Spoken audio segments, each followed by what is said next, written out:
Hi, this is Chris Schroeder. Welcome back to the ACCO Legislative Update.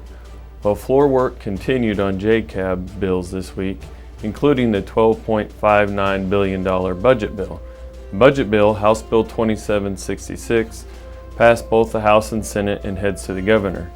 There were a few highlights that I'll touch on in the budget bill. In the budget bill, there was included $33 million for REAP projects, which is a positive for counties.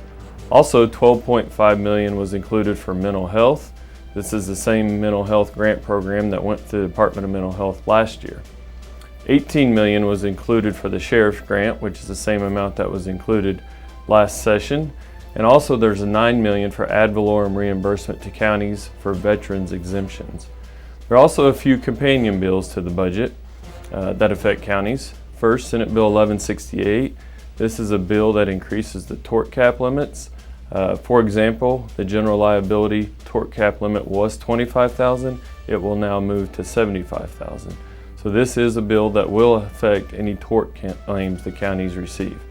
The big push the Senate wanted this bill included is saying it's been over 30 years since these numbers have been adjusted. So it does seem to be a companion bill to budget and seems to be moving forward and will probably head to the governor. Also, House Bill 2758, this is a county funding bill that we've been working on most of the session. This bill is still moving as well. It's in conference committee. We expect it to come out and probably be heard on the House and Senate floor either Tuesday or Wednesday. The bill has changed a little bit again. The bill's changed probably about 4 times through session. It still includes the base of $4,000 per mile as a kind of a base floor for county funding, and it also still includes money for bridges. The bridge part is what changed a little bit again. If you remember early in session, we had Senate Bill 258 by Senator Haste. They have changed 2758 now to kind of mimic that bill for bridges. So the bridge program will run through ODOT. It's for bridges on major collectors. It has certain criteria, and then the bridges can be funded after ODOT looks at them and approves them. So regardless, we're still pushing to get county funding. And need to continue our conversations on House Bill 2758 to get this across the finish line and onto the governor's desk by the end of next week.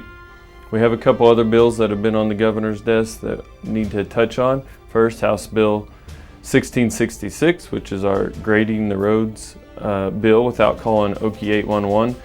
This bill does go into law without the governor's signature. So we got this one across the finish line. Also on his desk is House Bill 1664. This is the open meeting bill that allows the Board of County Commissioners to be in trainings, events, meetings together.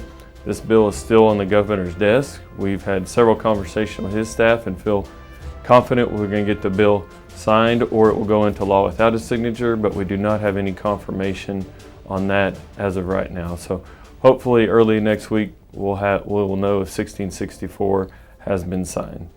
That's all I have this week. We'll continue pushing next week on the budget and hopefully get things wrapped up. Thanks for watching the ACCO Legislative Update.